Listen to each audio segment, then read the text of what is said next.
अस्सलाम वालेकुम, आदाब। मैं हूं मोहसिन और आप देख रहे हैं BBN न्यूज़। आइए शुरुआत करते हैं आज के खबरनामे की और नज़र डालते हैं हेडलाइंस पर। तेलंगाना रियासत में जारी लोकसभा इंतखाबी मुहिम का आज शाम हुआ इख्तिताम। 6 बजे से 48 घंटों के लिए साइलेंट पीरियड का आगाज। 13 मई को होगी पोलिंग। इलेक्शन के दिन पेड हॉलीडे की इलेक्शन कमीशन ने दी हिदायत। तेलंगाना में लोकसभा इलेक्शन के पुरअमन इनेकाद के लिए सख्त इक़दामात। तेलंगाना के चीफ इलेक्टोरल ऑफिसर विकास राज की press conference. 3 crore 32 lakh voters के लिए रियासत भर में बनाए गए 35,808 पोलिंग स्टेशंस। रियासत भर में 144 सेक्शन लागू। तेलंगाना में इलेक्शन के दौरान सिक्योरिटी के लिए 160 मरकजी फोर्सेस भेजी गई। प्रेस कॉन्फ्रेंस से तेलंगाना CEO विकास राज का खिताब। कहा, होटलों, लॉजेस और सरहदी व अंदरूनी चेक पोस्ट पर रखी जा रही है कड़ी निगाह। 13 मई को इलेक्शन के पेश नज़र रियासत भर में शराब की दुकानें रहेंगी बंद। हफ्ते की शाम 5 बजे से पीर की शाम पोलिंग खत्म होने तक बंद रहेंगी शराब की दुकानें।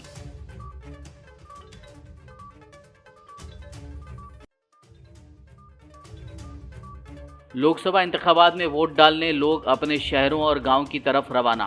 रेलवे स्टेशन, बस डिपोस में आवाम का हुजूम। हाईवेज पर भी ट्रैफिक जाम की इत्तलात। और अब खबरों की तफसील। तेलंगाना रियासत में जारी लोकसभा इंतखाबी मुहिम आज शाम इख्तिताम को पहुंची। आज शाम 6 बजे से 48 घंटों के लिए साइलेंट पीरियड शुरू हो चुका है।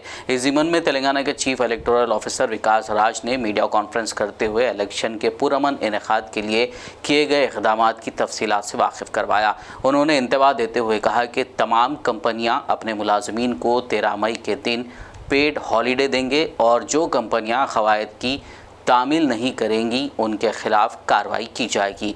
उन्होंने बताया कि रियासत के अजला में दफ़ा 144 नाफिज रहेगी।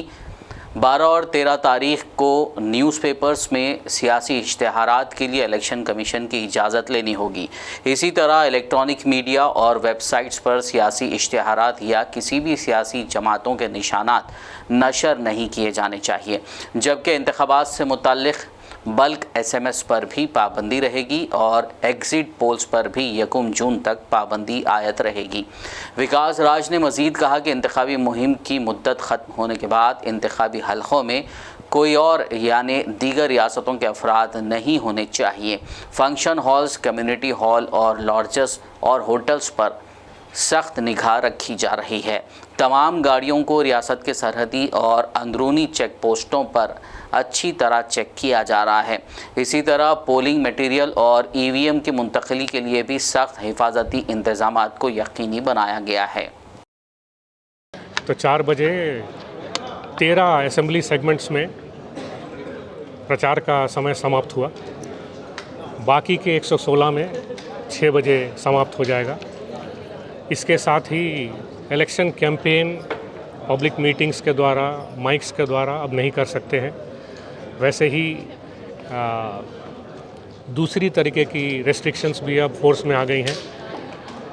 जैसे कि कॉन्स्टिट्यूंसी में बाहर के लोग जो कि प्रचार प्रसार करने के लिए आए हुए थे वो लोग अब नहीं रह सकते हैं, उनको कॉन्स्टिट्यूंसी छोड़ के जाने के लिए कहा गया है। तो हमारे जो पुलिस ऑफिसर्स हैं, जो हमारे फ्लाइंग स्क्वाड्स हैं, वो उन सब लोगों को इस तरह की जगहों पे जो कि मैरिज हॉल्स हो सकता है, लॉजेस हो सकता है, तो इन सब होटल्स, इन सब जगहों पे चेक करके जो भी लोग हैं वो बाहर के ना हों, ऐसा इंश्योर करने के लिए कहा गया है। तो आज से परसों सुबह 7 बजे तक जबकि पोलिंग स्टार्ट होगा, ये इस पे हमारी नज़र रहेगी। और गाँव में, वीकर सेक्शन एरियाज़ में और जनरली बाकी जगह में भी ट्रांसपोर्टेशन किसी भी तरीके के कैश का या फिर शराब का, इस तरह की चीज़ें जो कि प्रलोभन के लिए यूज़ की जाती हैं, उनका ना ट्रांसपोर्टेशन ना ही कहीं स्टोरेज की कोई संभावना रहे, इसके लिए चेकिंग भी डिटेल तौर पे चलता रहेगा। स्टेट के बॉर्डर एरियाज़ जो हैं जहाँ पर कि ऑलरेडी हमारे टीम्स हैं, जब हमारी टीम्स हैं वो टीम्स देखेंगी, कंटिन्यू कर रही हैं और ज़्यादा अलर्टनेस पे हैं। सो दैट बाहर से किसी भी इस तरह की चीज़ें ना लाई जा सकें। आर्म्स हो सकता है या फिर कैश हो सकता है, इस तरह की चीज़ें कोई भी जो कि एक फ्री फेयर और पीसफुल इलेक्शंस को कंडक्ट करने में बाधा बन सकती हैं, उन तरह की चीज़ों को रोकने के लिए ये किया गया है। तो कल सुबह डिस्ट्रीब्यूशन सेंटर में सारे पोलिंग पर्सनल हमारे पोलिंग ऑफिसर्स, प्रेजाइडिंग ऑफिसर, सभी लोग को बुलाकर उनको ब्रीफ करके स्टैट्यूटरी नॉन स्टैट्यूटरी मटेरियल दिया जाएगा और पुलिस प्रोटेक्शन के साथ ईवीएम्स के साथ उनको उनके पोलिंग स्टेशन की तरफ भेज दिया जाएगा। इस तरह की जितनी भी गाड़ियां हैं जिनमें कि ईवीएम्स को ट्रांसपोर्ट किया जाएगा, अभी कल और कल रात में परसों रात में पोलिंग होने के बाद जब वो वापस आएंगे या फिर और भी कहीं ट्रांसपोर्टेशन जहां पर। तेलंगाना के चीफ इलेक्टोरल ऑफिसर विकास राज ने बताया कि रियासत में 3 करोड़ 32 लाख राय दहिंदों को हक़ राय दही का इस्तेमाल करने के लिए 35,808 पोलिंग स्टेशंस बनाए गए हैं। उन्होंने कहा कि रिमोट एरियाज़ में ऐसे 3 पोलिंग मराकज़ हैं जहां 10, 12 और 14 वोटर्स ही हैं। इसी तरह 13 पोलिंग स्टेशंस ऐसे भी हैं जहां 25 से कम वोटर्स हैं और 23 पोलिंग स्टेशंस ऐसे हैं जिनमें 50 से कम वोटर्स हैं। विकास राज ने बताया कि रियासत भर में तकरीबन 9,900 हिस्सास पोलिंग स्टेशंस हैं और वहां अमन व अमान की हिफाजत को यकीनी बनाने के लिए सख्त इक़दाम किए गए हैं। उन्होंने बताया कि तमाम पोलिंग मराकज़ में 12,000 माइक्रो ऑब्जर्वर्स तैनात किए जा रहे हैं और वेबकास्टिंग और वीडियोग्राफी भी की जा रही है। तेलंगाना चीफ इलेक्टोरल ऑफिसर विकास राज ने आज मीडिया से बात करते हुए बताया कि लोकसभा इंतखाबात के पेश नज़र रियासत में सिक्योरिटी के लिए 160 मरकज़ी फोर्सेस भेजी गई हैं। 60,000 रियासती पुलिस अहलकार ड्यूटी पर तैनात रहेंगे, जबकि कुछ पुलिस अहलकार पड़ोसी रियासतों से भी आएंगे। मरकज़ी फोर्सेस के अलावा 72,000 पुलिस अहलकार तैनात रहेंगे। विकास राज ने बताया कि रियासत में 35,808 पोलिंग स्टेशंस हैं। हम पोलिंग के लिए 87,000 से ज़ायद बैलेट यूनिट इस्तेमाल कर रहे हैं, जबकि तकरीबन 20,000 बैलेट यूनिट स्पेयर के तौर पर रखे जा रहे हैं। उन्होंने कहा कि इलेक्शन के लिए 3 लाख मुलाजमीन का तकर्रुर किया गया है और अब तक 320 करोड़ की नकदी, शराब और मंशियात जब्त की जा चुकी हैं। 160 केंद्रीय कंपनीज फोर्सेस हमारे पास आ गई हैं। करीब 72,000 हमारे अपने स्टेट के फोर्सेस हैं और करीब 20,000 फोर्सेस हमें आसपास के स्टेट से हम लोगों ने बायलैटरल बात करके मंगाई हैं। तो ये सारे लोग इस प्रक्रिया में सिक्योरिटी प्रदान करने की प्रक्रिया में रहेंगे। जहाँ तक हमारे पोलिंग पर्सनल की बात है तो करीब 36,000 पोलिंग स्टेशन हैं और हर पोलिंग स्टेशन में presiding officer, assistant presiding officer, OPO सब लोग रहेंगे। तो ये सब मिला के करीब 1,90,000 लोग ये लोग डायरेक्टली पोलिंग स्टेशन पे काम करेंगे। इनके अलावे करीब 1 लाख लोग और जो कि सेक्टर ऑफिसर्स हो सकते हैं, रूट ऑफिसर्स हो सकते हैं, बीएलओज हो सकते हैं या ग्राम पंचायत सेक्रेटरीज हो सकते हैं, जो कि विलेज में पोलिंग पार्टीज़ के सपोर्ट के लिए रहते हैं। उनकी खाने की व्यवस्था, उनके रहने की व्यवस्था, इन सारी व्यवस्थाओं करने के लिए रहते हैं। वैसे ही डिस्ट्रीब्यूशन सेंटर में मटेरियल को देने के लिए, वैसे वापस लेते समय चेक करके लेने के लिए, इस तरह के सारे लोग जो हैं सब मिला करके 1 लाख और लोग उसमें डायरेक्टली इस काम में इन्वॉल्व रहेंगे। तो ये सब मिला के करीब 3 लाख लोग कल इस तरह से रहेंगे और करीब पुलिस फोर्सेस करीब 1 लाख, सो सब मिलाकर करीब 4 लाख लोग हमारी तरफ से कल इस अरेंजमेंट में लगे रहेंगे। 2-3 दिन से थोड़ी सी बारिश भी हुई है हमारे स्टेट में और थोड़ा सा टेम्परेचर कम हुआ है, तो हमें उम्मीद है कि आजकल थोड़ी सी बारिश हो तो हो भी, लेकिन मंडे को 13th जिस दिन हमारा एक्चुअल 13 तारीख को जब हमारी पोलिंग है, उस दिन इस तरह की कोई बाधा नहीं होगी और इस अच्छे माहौल में एक पीसफुल माहौल और एक अच्छा बाहर का माहौल भी इसमें सब लोग सारे वोटर्स निर्भयता से आकर अपना अपना वोट डाल सकेंगे, अपनी फैमिलीज़ अपने फ्रेंड्स के साथ आकर वोट डाल सकेंगे, ये हमारी आकांक्षा है। Thank you.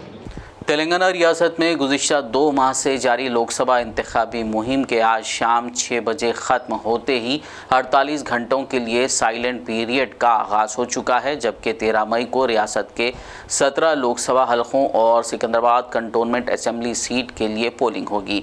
इस पस मंज़र में रियासत भर में शराब की दुकानें आज हफ्ते की शाम 5 बजे से पीर की शाम पोलिंग खत्म होने तक बंद रहेंगी।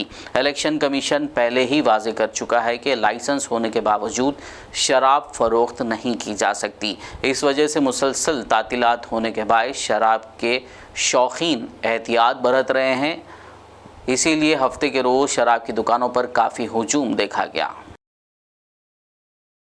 लोकसभा इंतखाबात में वोट डालने के लिए लोग अपने अपने शहरों और गांवों का रुख कर रहे हैं, जिसके चलते रेलवे स्टेशंस और बस डिपोस खचाखच भरे हुए हैं, जबकि हाईवेज पर भी ट्रैफिक जैम की इत्तलात मौसूल हुई हैं। बताया जा रहा है कि साउथ सेंट्रल रेलवे ने इंतखाबात के पेश नज़र इस माह की 10 से 15 तारीख तक सिकंदराबाद और काचीगुड़ा स्टेशनों से आंध्र प्रदेश और महाराष्ट्र के मुख्तलिफ हिस्सों के लिए 50 खुसूसी ट्रेनों का एहतमाम किया है। मज़ीद 22 ट्रेनों के लिए इजाफी कोचेस का इंतज़ाम किया गया है।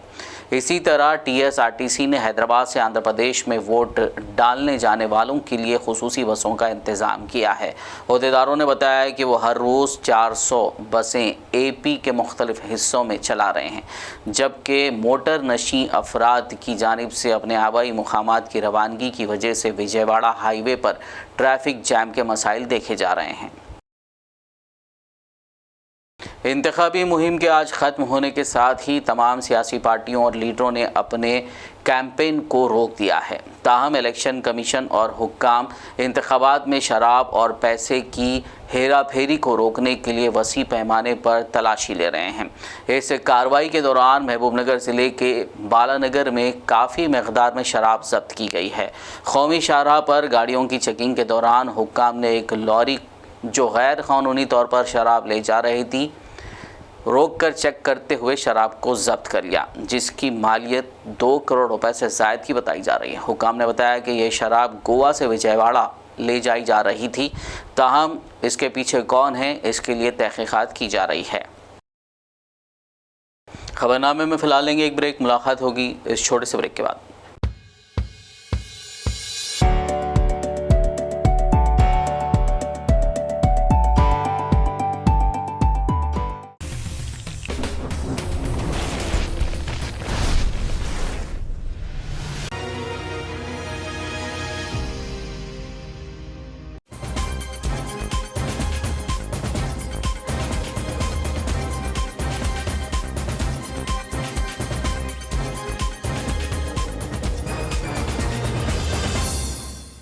ब्रेक के बाद खबरनामे में आपका दोबारा खैर मक़दम है। आइए बढ़ते मज़ीद ख़बरों की जानिब। एक मिनी गुड्स वैन हाईवे पर हादसे का शिकार हो गई और उसमें से तकरीबन 7 करोड़ रुपए की नकद रकम बरामद हुई। तफसीलात के मुताबिक विजयवाड़ा से विशाखापट्टनम जाने वाली एक मिनी सामान बरदार वैन मशरक़ी गोदावरी के करीब एक ट्रक से टकरा कर उलट गई। इत्तला पर जाए वाक़या पर पहुंची पुलिस और इंतखाबी अहलकारों ने देखकर ये हैरान हो गए कि उल्टी हुई वैन में से 7 करोड़ रुपए नकद पाए गए। हुक्काम का कहना है कि नकद रकम को सफाई के साथ डिब्बों में रख कर मुंतकिल किया जा रहा था, ताहम गाड़ी हादसे का शिकार हो गई। हुक्काम ने नकद रकम जब्त करते हुए मिनी वैन में सवार अफराद को हिरासत में ले लिया। పడింది పడేసరికి ఒక బాక్స్ వచ్చేసి క్వార్టర్ బాక్స్ తో పాటు ఒక బాక్స్ వచ్చేసి డబ్బులున్న బాక్స్ వచ్చేసి కింద పడింది. ఆ కింద పడిన దాంట్లో మన ఈ మన హైవే మొబైల్ వాళ్ళు వచ్చి చూశారు. చూస్తే డబ్బులు ఉన్నట్టు కనబడితే వెంటనే ఫ్లయింగ్ స్క్వాడ్ వాళ్ళు పిలిచారు. తర్వాత మన సిఏ గారికి ఫోన్ చేశారు. సిఏ గారు వెంటనే స్పాట్కి వచ్చేసి చూస్తే డబ్బులు బాక్స్ లో కనబడతా ఉండి అప్పుడు వెంటనే ఎండిఓ గారికి, ఎంఆర్ఓ గారికి, అట్లాగే ఆర్ఓ గారికి, అట్లాగే మా ఎస్పీ గారికి అందరికి తెలియజేసి అట్లా ఉండి అని చెప్పేసి తెలియజేసాము. తెలియజేసిన తర్వాత మళ్ళీ ఎస్పీ గారు ఆధ్వర్యంలో మళ్ళీ చక్కగా అందరినీ మళ్ళీ మన వీడియో తీపిచ్చేసి అందరి సమక్షంలో సీజ్ చేసేమని చెప్పేసి చెప్పారు. చెప్పిన తర్వాత ఎఫ్ఎస్టీ టీం వచ్చేసి ఈ 7 కోట్ల రూపాయలని ఎవరిదని చెప్పేసి తెలవాల్సి ఉంది. ఇంకా అది ఇది వచ్చేసి హైదరాబాద్ నాచారం నుంచి వచ్చేసి మాధవి ఎడిబుల్ బ్రానాయిల్ వచ్చేసి మండపేటలో ఉంది, ఈస్ట్ గోదావరి. అక్కడికి వెళ్తా ఉంది. ఇది ఈ వెహికల్ అక్కడికి వెళ్తుందని చెప్పేసి బుక్ చేస్తున్నారు. ఇది దీన్ని వచ్చేసి ఎంక్వైరీ చేస్తాము. ఎంక్వైరీ చేసి ఎవరిదో ఏందో తెలుస్తామని చెప్పేసి తెలియజేస్తాం. హైదరాబాద్ నుంచి మండపేట వెళ్తుందండి. హైదరాబాద్ నుంచి మండపేట ఉన్నారు. అతను నాకు తెలీదు, నేను ఇక్కడ విజయవాడ ఎక్కానని చెప్తున్నాడు. అక్కడ వరకు వేరే డ్రైవర్ ఇచ్చి అక్కడ నుంచి ఇంకో డ్రైవర్ మారారు. అతను వచ్చేసి వదిన హాస్పిటల్కి వెళ్ళాడు. డ్రైవర్ వచ్చేసి హాస్పిటల్కి వెళ్ళి, ఇంకో డ్రైవర్ వచ్చేసి దెబ్బలు తల్లివాడికి అతను హాస్పిటల్లో ఉన్నాడు. टीएसआरटीसी मुलाजिमीन के लिए ड्रेस कोड लागू किया जा रहा है। Telangana state road transport corporation के एमडी वीसी सज्जनार ने मुलाजिमीन को हिदायत जारी की है कि वो काम के लिए जीन्स और टी शर्ट्स जैसे आरामदा कैजुअल ड्रेस ना पहने बल्कि सिर्फ फॉर्मल ड्रेस का इस्तेमाल करें। उन्होंने बताया कि आरटीसी ड्राइवर और कंडक्टर खाकी वर्दी पहनते हैं, बाकी मुलाजिमीन कॉरपोरेशन और डिपो में कैजुअल और पुरसुकून लिबास में आते हैं। एमडीवीसी सज्जनार ने कहा कि ये एक कॉरपोरेशन है, काम की जगह पर विखार को बरकरार रखने के लिए ये मशवरा दिया जाता है कि सभी मुलाजमीन रस्मी या यूनिफॉर्म में आएँ।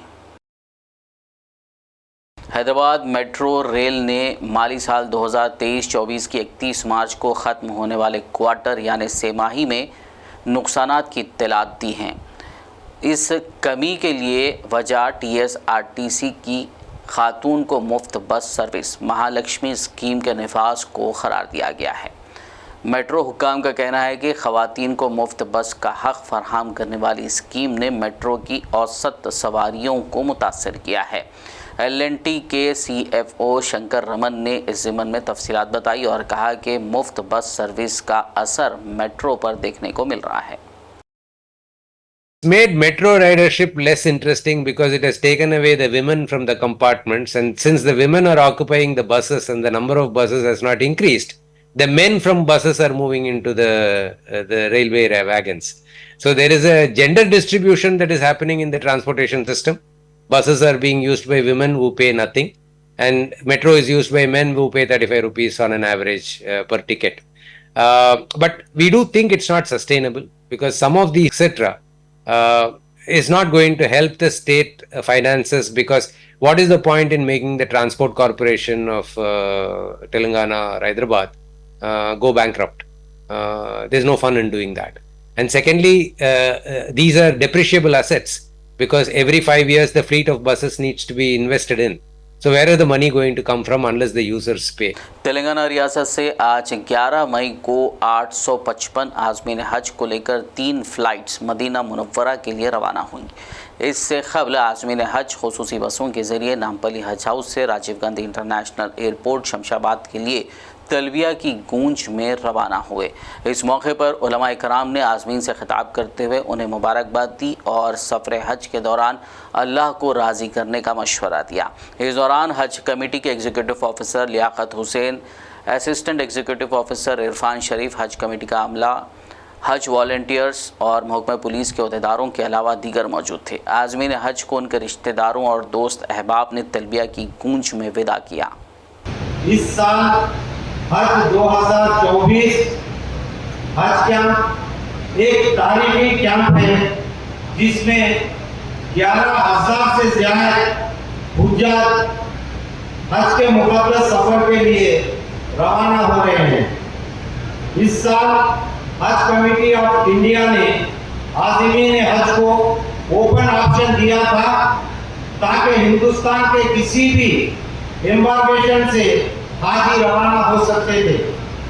इस साल तकरीबन 15 स्टेट्स के आज़मीन हज हैदराबाद एम्बार्केशन पॉइंट अपना ऑप्शन चुना है।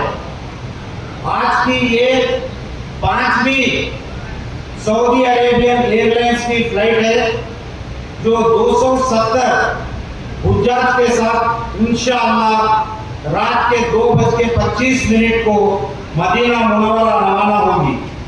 अब तक अल्हम्दुलिल्लाह 1150 आज़मीन हज तेलंगाना स्टेट हज कमेटी की जानिब से मदीने मुनव्वरा रवाना हो चुके हैं।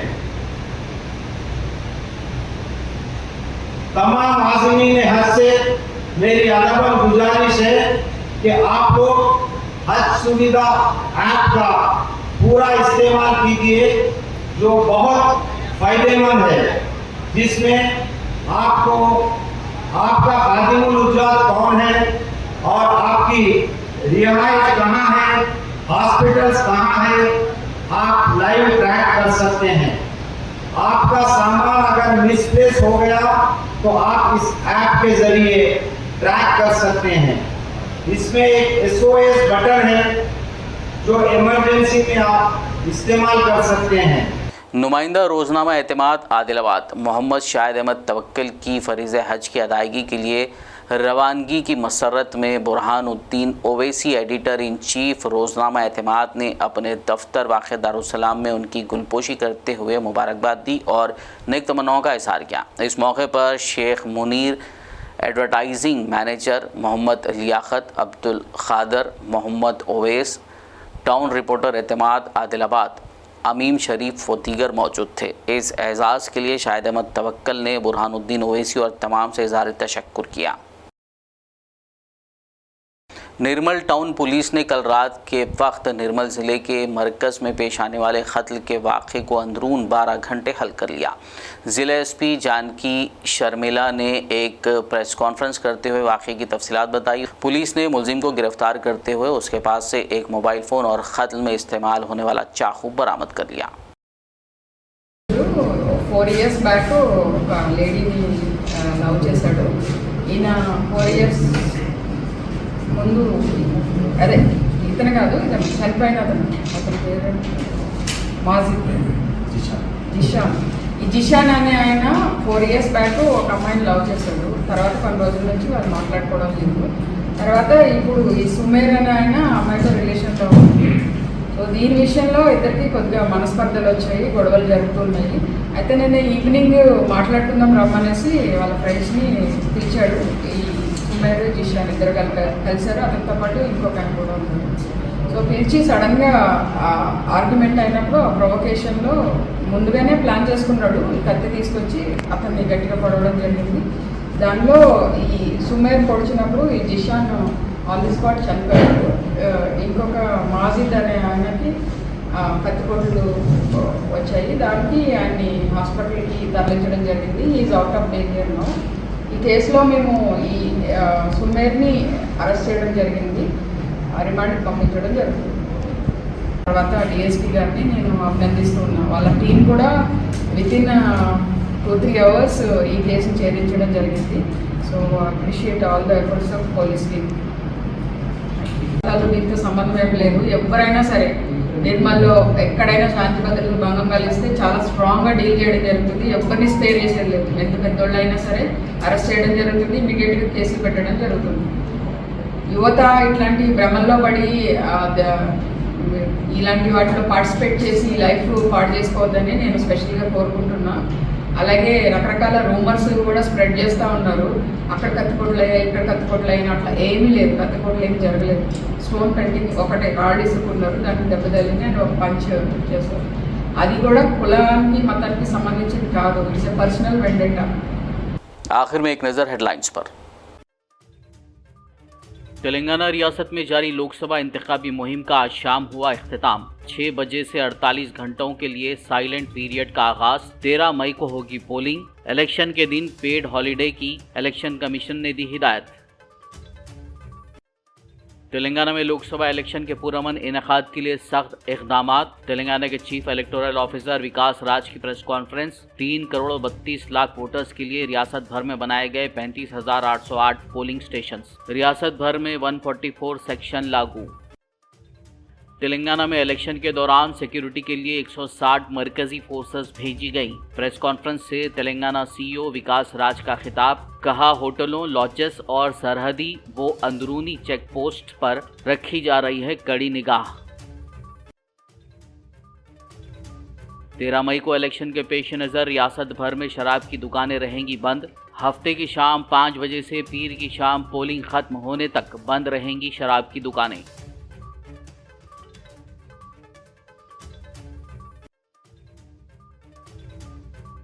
लोकसभा इंतखाबात में वोट डालने लोग अपने शहरों और गांव की तरफ रवाना। रेलवे स्टेशन, बस डिपोस में आवाम का हुजूम, हाईवेज पर भी ट्रैफिक जाम की इत्तलात। खबरनामे में फिलहाल बस इतना ही। ताज़ा तरीन अपडेट्स के लिए देखते रहिए BBN न्यूज़। यूट्यूब और फेसबुक पर मौजूद हमारे वीडियोज़ को लाइक और शेयर ज़रूर कीजिए।